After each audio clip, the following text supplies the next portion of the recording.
Today, state lawmakers in Pennsylvania debated a key recommendation of the grand jury that revealed decades of sexual abuse of children by Catholic priests. It would open a 2-year window for anyone now over 30 to sue over abuse suffered as a child.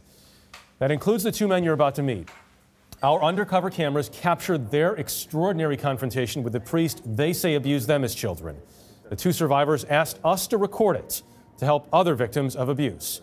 Nikki Battiste has the story and the video in tonight's Eye on America. I don't have happy memories here. Neither do I. I mean, when I think of grade school, I think of this. I think of the abuse. This is the first time Shaun Dougherty and Brian Sabo have been back in Johnstown, Pennsylvania together in nearly 30 years. You drive by something that most people just drive by. We see it and you have these feelings of being 12 years old again. They've come to sit down face-to-face with Father George Koharchik, their former teacher who they say molested them in a Catholic grade school. Dougherty says the abuse began at age 10. At what point did you start to think George was doing something wrong? After the second or third time you're on his lap in his car and he accidentally brushes his thumb and hand against your penis, you start to think, yeah, this is different. So then I was in 6th grade, and that's when the actual physical abuse began. We were kids.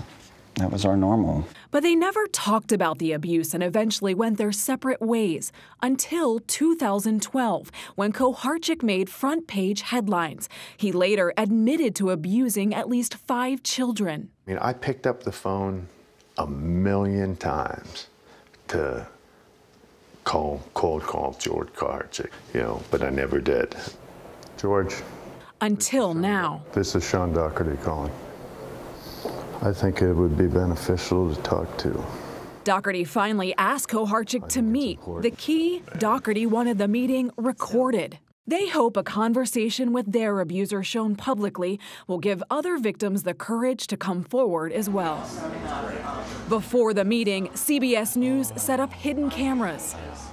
What's up, George? How you doing? Have a seat. How you doing? I don't know if Brian's ready to shake yet. All right, have a seat. So we'll try to make this as least awkward as possible, I guess.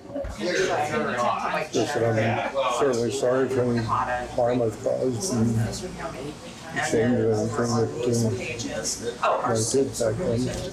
I mean, you're not still active, are you? Oh, no, certainly not.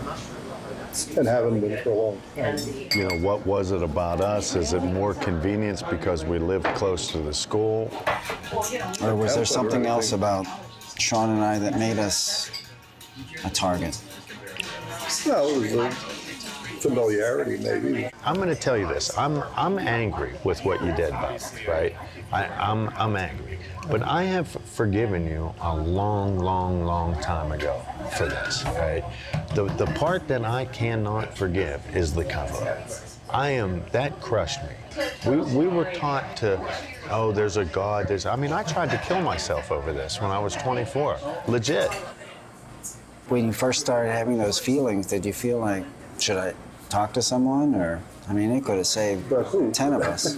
But who? If there is something that you see as a problem, it's not the sort of thing where you're going to call the bishop up and say, anything about it, because then that's good. Thank you. Then you run the risk of being dismissed or whatever. Is this something that you would have confessed in the confessional? Oh, I have, yeah, certainly. Do you think that's forgiven you? Yeah, from what I understand God's forgiveness to be, certainly. Maybe with God. I can't. I have to carry this the rest of my life. As buried emotions surfaced, Sabo needed a moment to himself.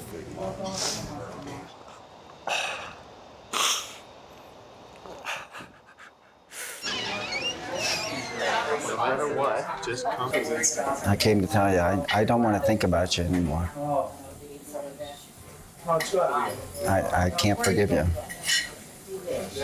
Dougherty and Sabo ended the meeting nearly 90 minutes later. We gave Koharchik another opportunity to speak after he declined our request for an interview.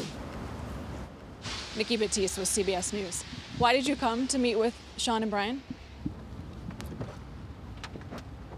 Nothing? Nothing you want to say to your victims? I just successfully met with the guy that abused me and got to say everything that I wanted to say to him. Got it off my chest, and I'm at peace right now. I made sure I told him the pain you've caused, I'm giving it back to you, and he just said he understood. For whatever that's worth, it meant a lot to me to tell him that. Why was it so important to you that you talked to him on camera in a way that other people could see, that other victims could hear?